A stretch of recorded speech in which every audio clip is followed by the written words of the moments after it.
Hey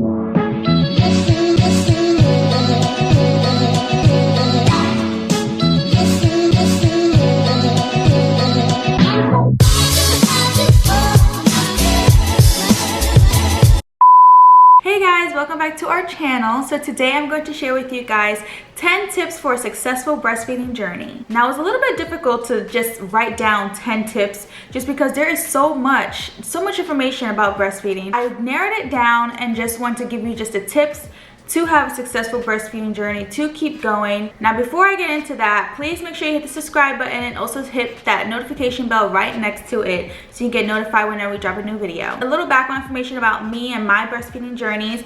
I have an almost 4-year-old daughter, Kenzie, and I actually exclusively pumped with her. I only exclusively pumped because I didn't know what I was doing. None of my family members breastfed. I had no friends that had babies yet. You know, I didn't know anything about breastfeeding. I was just like, I want to do this. Exclusively pumping kind of just like fell in my lap because she would not latch on. I didn't get the help that I should have gotten, and I just decided just to pump. I have to say, exclusively pumping was very challenging. It was very tough because you kind of made your own schedule. With exclusively pumping, you have to be very consistent in order to keep up with your milk supply. Now with my second child, I just gave birth to my son 2 months ago, so he's 2 months old, and I have actually been exclusively nursing him, which I'm so happy about because I was like, no, this is gonna work this time. He better get on here. Unlike, I wasn't like putting my foot down too much with my daughter. With my daughter, you know, I was a little bit younger, so like anytime I would try to get her to latch on and like she would cry and I'm just like, maybe she doesn't like me. So I just had like too much things in my mind with my first. And I feel like with the first child, it's kind of like trial and error. But now with my second, I was just like, this is going to work. I'm not going to give up. I'm going to keep going. And that leads to my 10 tips for a successful breastfeeding journey, because if I knew these 10 tips when I had my first child, Mackenzie, then it would have been, my journey would have been completely different. Now let's get into the 10 tips. So my first tip is to take a breastfeeding class while you're pregnant. Now you could take a breastfeeding class through the hospital. I know some hospitals offers breastfeeding classes. If you have WIC, definitely take advantage of their breastfeeding class as well. Just Google it, look around the area to see like where can you take a breastfeeding class. I really think it's helpful just to know like just some background information about breastfeeding, just knowing the basics, and then you also can ask all the questions that you have to the person who's teaching the class. Tip number 2 is to let the doctors know that you are planning on breastfeeding when you go into the hospital, when you're in labor. Just to let them know, I want to breastfeed, please don't give me any formula. It's completely up to you what you want to do, of course. After I breastfed Mackenzie for 6 months, I switched to formula, and there's nothing wrong with formula at all. Fed is best, trust me. I'm just saying to let the doctors know that you are planning on breastfeeding so they know to have like a lactation consultant ready for after you give birth, you know, so if you need any help, any hands-on help, that you're really serious about breastfeeding. The formula, if it's in the room, you'll be tempted to use it. When I gave birth to my son, I actually gave birth at a midwifery center, and once I told him I was gonna breastfeed, like there was no formula at all. Like they have the little cart, no formula at all. And I feel like that like motivated me. It's very painful in the beginning, but it influenced me and pushed me to keep going and getting him to latch on me versus just like giving up and like, all right, here's the formula, you know. So I just feel like if you let the doctors know that you are planning on breastfeeding, they can, you know, encourage you, support you, and to help you in those first 24 hours of your baby's life. Tip number 3 is to nurse right after birth or within 30 minutes if you can, depending on how your birth is. I know with Mackenzie, after I delivered her, you know, they took her away, they weighed her, they cleaned her, did all that stuff. Now with my son, since I gave birth at a midwifery center, it was a little bit different. So I gave birth and they put him on me right away. They did not clean him at all, and he was on me for an hour. It's called the golden hour. So you want to do skin to skin. If you have a C-section, that's going to be a little bit different.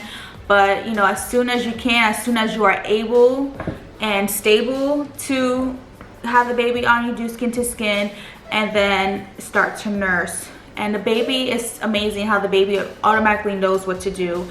If you guys haven't heard of the breast crawl, definitely look up on YouTube and just type breast crawl. And it's basically you have like the baby on your chest or the baby like on your stomach, and the baby actually like crawls to your breasts. So obviously, like during pregnancy, your areolas get bigger, they get darker, and that helps the baby see like where's the target mark, where can they start crawling to start sucking. So it just comes naturally to them.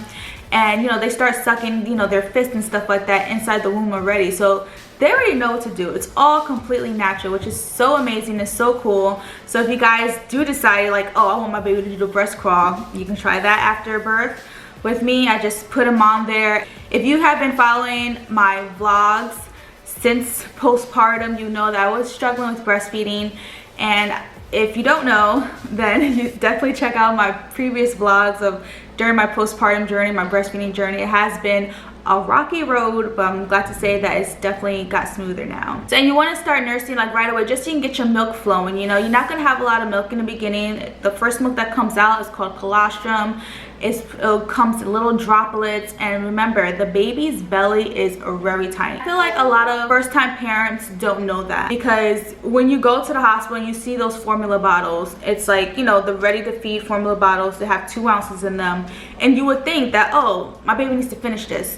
Because you know, once you open that formula bottle, if they don't drink the rest, then it's trash because you can't use it again. In reality, the baby's belly is so tiny, like the baby cannot drink all that. And if you do, then you're overfeeding the baby. Whatever you produce in the beginning is enough for the baby. I have to like stress that out, because a lot of moms probably like worry, like, oh my gosh, is he getting anything? Is he getting anything? And that's when the first 48 hours or so, you want to keep track of their pee diapers, their poopy diapers, and that's how you know they're getting something. With bottles, it can be intimidating. You think you like, my baby needs to drink all this, or they're being starved. But whatever you are producing is enough. Tip number 4 is to keep trying. Breastfeeding requires a lot of practice and a lot of patience. You just have to try different things. Every breastfeeding journey is different. If you had a baby before and they did well, or they didn't do well, it might be the opposite for the second baby. So every baby is different. Every breastfeeding journey is different. So you need to learn how to cater to the little human in your hands right now, you know, because it's not going to be the same. You can hear your friend's breastfeeding journey like, oh, this worked for me, and then you try it out and it's not going to work for you. So you just got to keep practicing and get to know your little one. Try different breastfeeding positions. There's a lot of different breastfeeding positions, such as the cradle hold, the cross cradle hold, the football hold, the laid back position. You know, there's a lot of different positions, and you want to try all of them out, whatever feels comfortable for you and whatever feels comfortable for the baby. And like I said, it takes a lot of practice. You're not gonna get it like right away. I mean, some moms get it right away. The baby latches on right, and it's like smooth sailing from there. But for a lot of moms also, it takes a lot of work. It definitely takes a lot of work. It takes a lot of dedication. And all you gotta do is just keep going, keep trying. Tip number 5 is to be consistent and keep going. I keep saying keep going, but you really have to be consistent with it. Your body's like a milk factory, basically. So like, the more that you know, release your milk, the more that you nurse, the more that you pump, you're telling your body, I need more milk, and then your body's gonna keep making more milk. So it's like supply and demand type thing. For example, let's say you're exclusively nursing, right? You know, everything's going well. Dad wants to feed the baby. You know, babies usually eat about 2 to 3 hours. Every 2 to 3 hours that your baby's eating, that means every 2 to 3 hours, you should be doing something with your boobs to make your milk keep going. Also, your boobs will feel full, because once you get into that routine every 2 to 3 hours, literally like clockwork, your boobs will be like throbbing, and you'll be like, all right, it's time to pump, it's time to do something with them. That's what you gotta do. You gotta be consistent. And let's say you do decide to exclusively pump. That means your phone should have all the alarms set every 2 to 3 hours. You know, pump for 15 to 20 minutes. Once you like stop cutting sessions, or you stop nursing, you're telling your body like, I don't need that much milk. Although you won't notice it right away, but it will eventually decrease. So definitely be consistent. Tip number 6 is to keep taking your prenatal vitamins.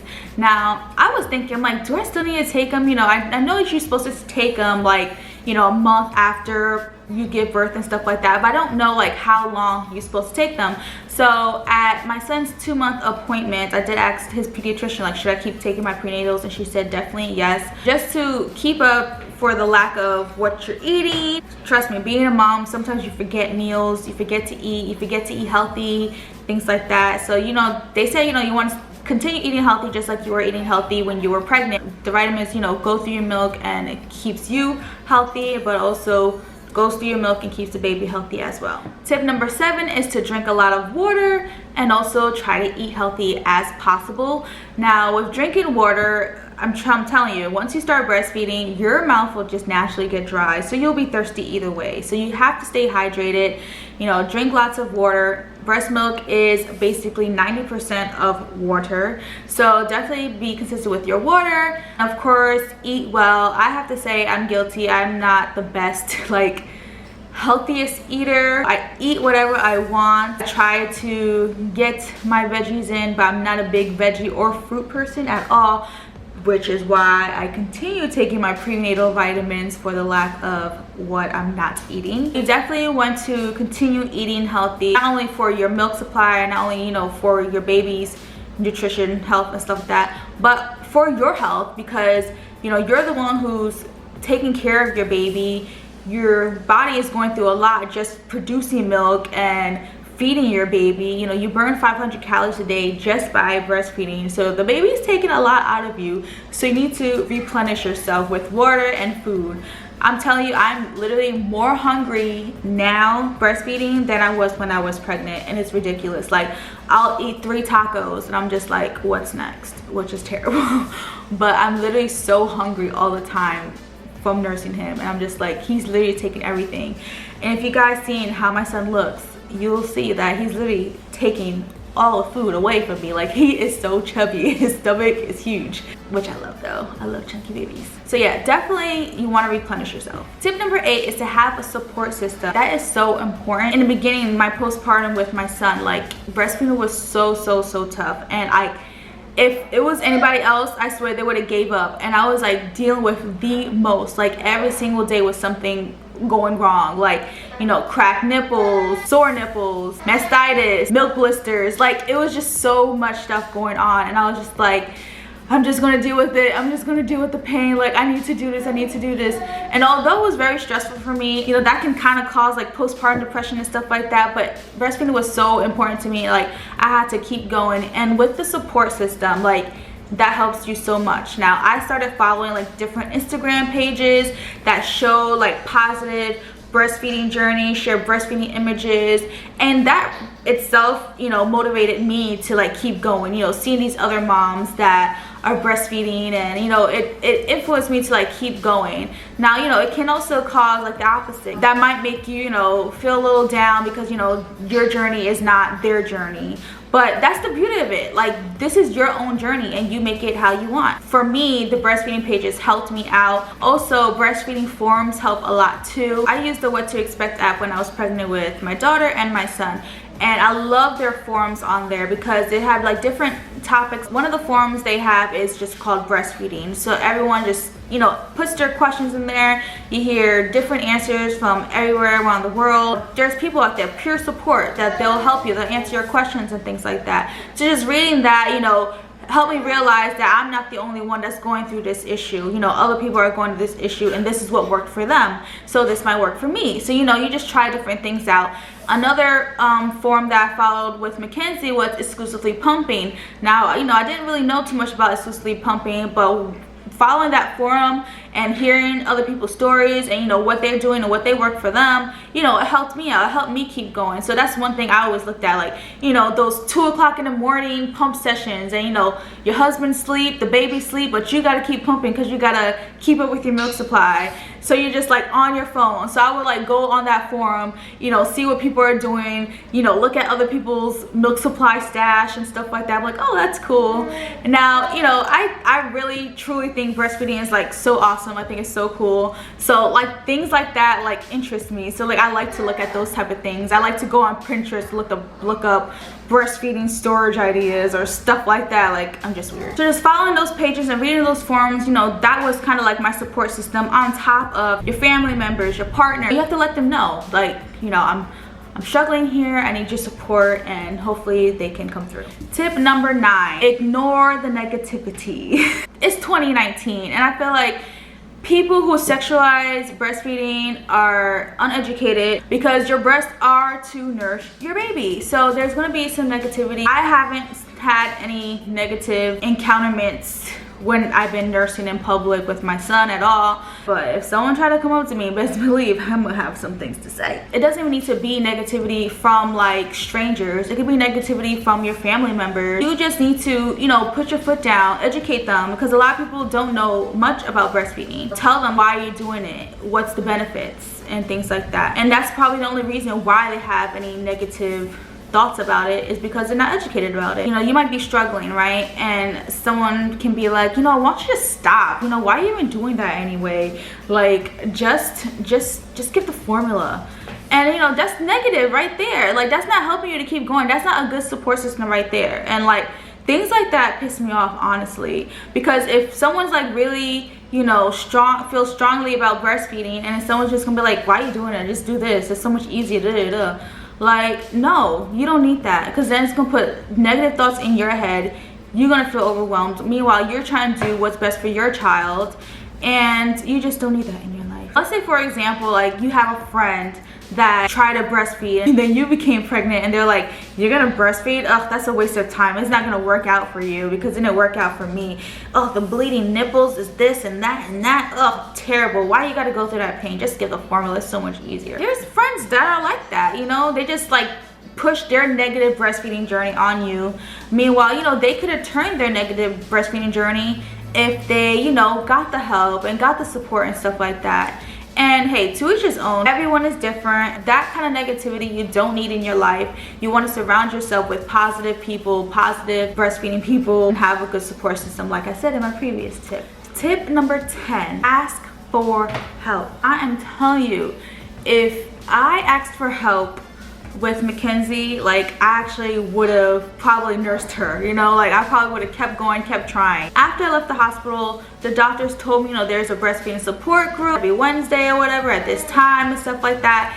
And I really wish I went, but I was like in Florida with Darius, just like it was just us. We had no family members, and I was like terrified to like drive with Mackenzie in the back, like, oh my gosh, a newborn baby in the back by herself, like, can I drive? Like, I was just having all these bad thoughts in my head about driving by myself with her. Of course, eventually I got out of it when she turned a couple months old. I really wish that I went to those support groups, because I would have got the help that I really needed instead of like exclusively pumping. Of course, you know, I'm happy that I had both journeys. I'm happy that I can say that I exclusively pumped and now I'm exclusively nursing, and you know, I can see the differences, the similarities and things like that. So I'm really happy, I'm really grateful that I had both experiences.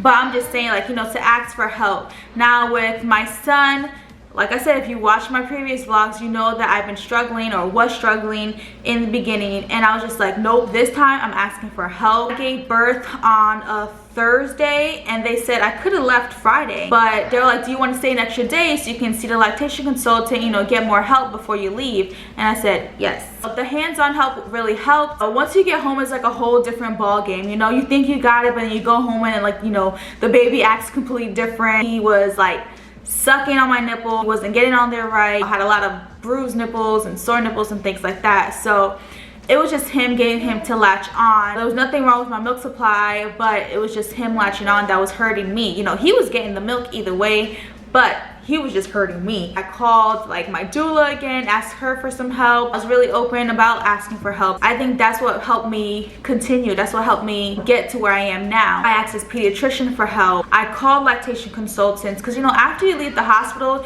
you're not gonna get that hands-on help anymore, depending on your hospital. But I know my hospital, they have like, you know, of course the phone call, you can talk on the phone, but I needed hands-on help.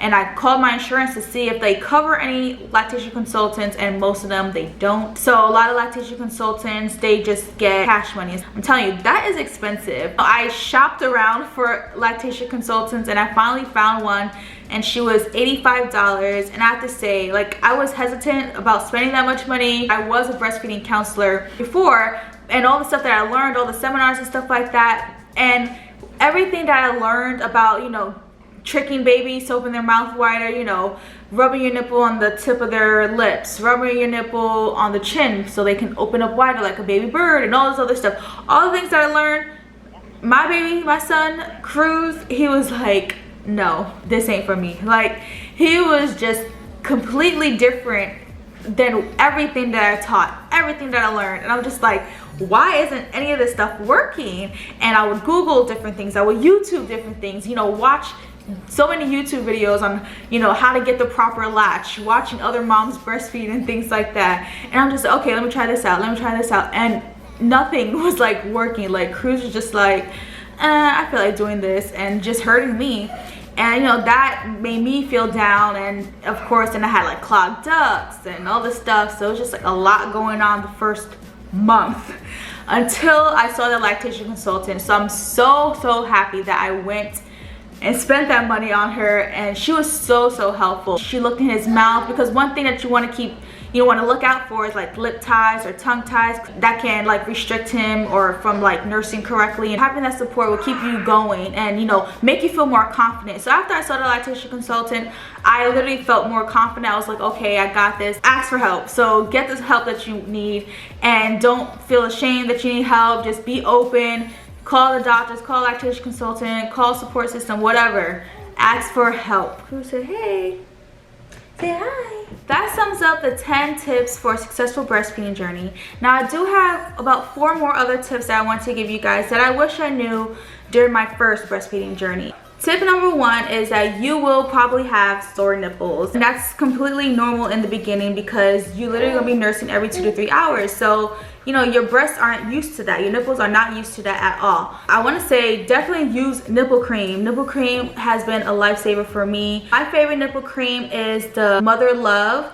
And if you guys wanna check out all my favorite breastfeeding items, the link is down below, because I share all my favorite breastfeeding items that are literally must-haves that has helped me throughout this breastfeeding journey with Cruzy. With sore nipples, there are nipple shields. So with Mackenzie, I didn't know what a nipple shield was. If I didn't know what a nipple shield was, I would have tried that with her to get her to latch on. Now I did have flat nipples, so it's really hard for her to latch on. It was hard for him to latch on in the beginning too. So I did buy a nipple shield with him this time, but he has been doing great on just me. So I haven't tried a nipple shield, although I did try one time because my nipple was really sore, but he was not having that. So, but there are nipple shields out there to help protect that nipple so it won't be so painful. So definitely check that out, because that can also help your breastfeeding journey. Another tip is to get the right flange if you are pumping. Now, most pumps come with a 24 mm flange size. Now, if you don't know what a flange is, it's basically the cone shape that will be on your boob, you know, that's sucking your nipple through that tunnel. So I did not know that at all when I was exclusively pumping with Mackenzie. All I know is that my nipples were bruised, they were turning purple, and they were hurting really bad.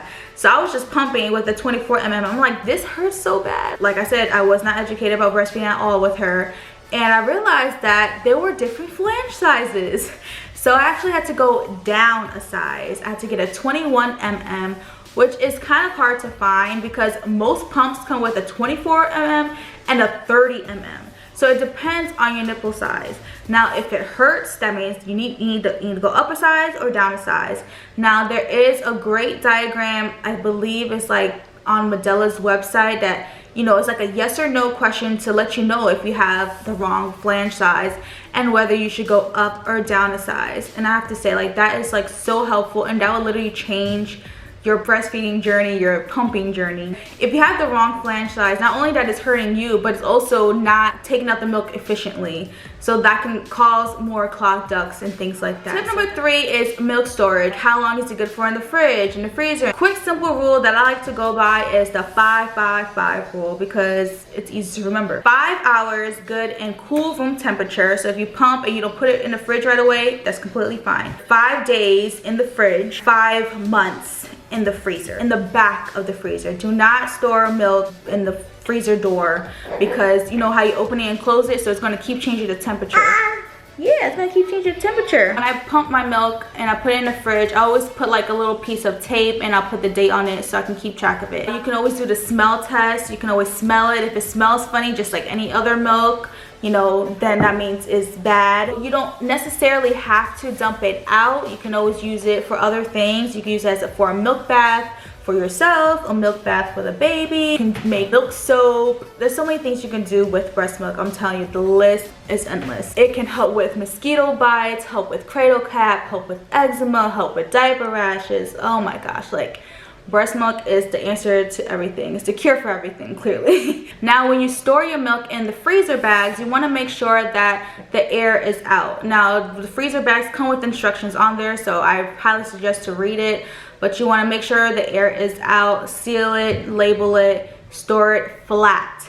Store your milk flat. Do not store it standing up, because when you store it flat, it makes it easier to organize your milk. Now, when you defrost it, you want to put it in another Ziploc bag just in case.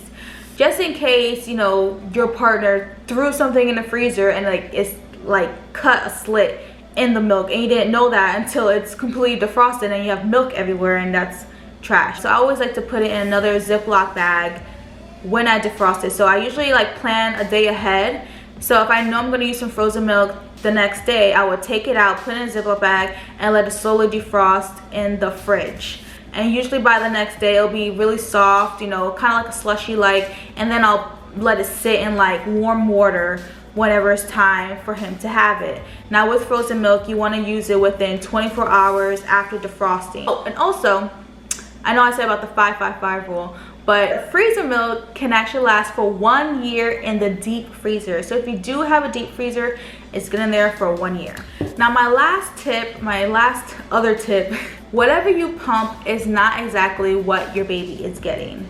Now, what does that mean? A lot of moms are nursing, you know, right after giving birth. Then they're getting prepared to go to work. So they're gonna have some milk stored for the babysitter or the caregiver. First time they pump, and they get 1 ounce out, and they're like, oh my gosh, my milk is gone, or my breastfeeding journey is over. That is not true, because a baby suck is way stronger than a pump. So whatever you're getting in your pump, that's not what your baby is getting. That does not equal that much, because you can get 1 ounce out, but in reality your baby's really getting out 4 ounces from your breast.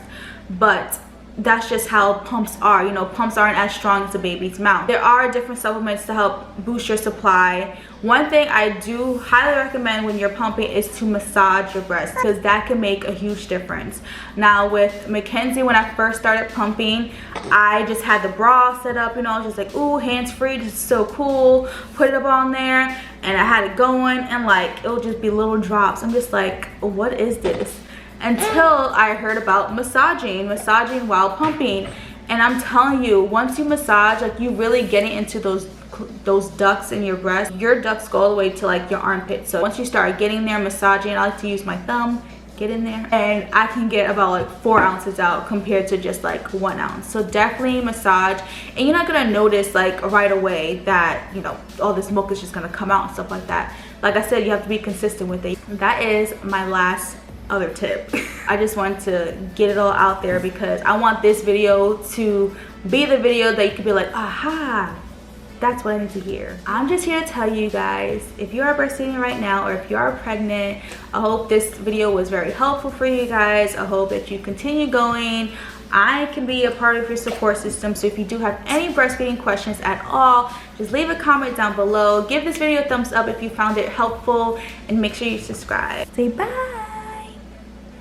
Look, say bye.